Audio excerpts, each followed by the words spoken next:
It's September 21, and today in Philippine history, martial law was declared by President Ferdinand Marcos in 1972.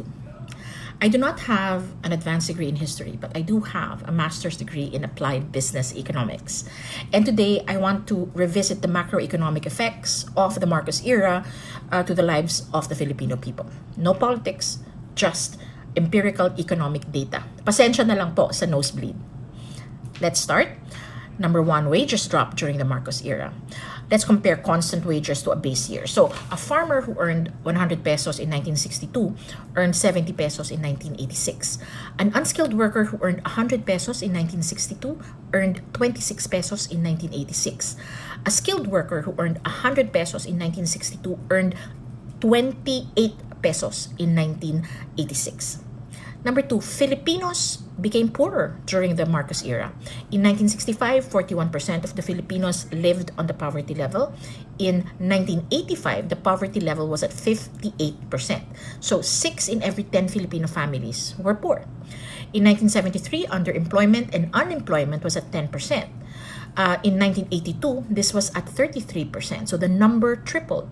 The suffering was compounded by the fact that from 1978 to 1986, the constant price of basic commodities also tripled. So, wala ka ng trabaho.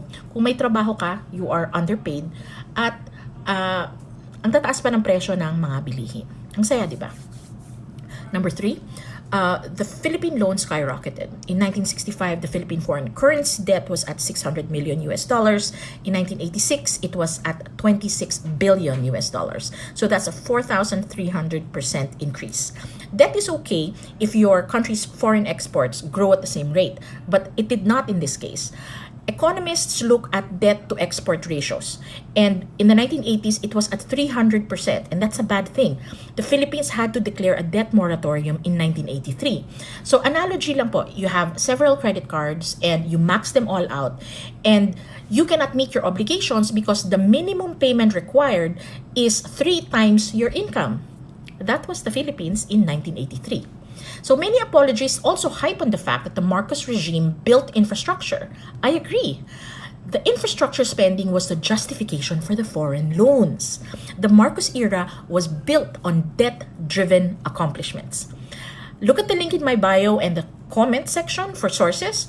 Please visit the Martial Law Museum online. It is a project of the Ateneo de Manila University. And the next time you are inclined to call this era our golden years, siguro for a few, but not for most.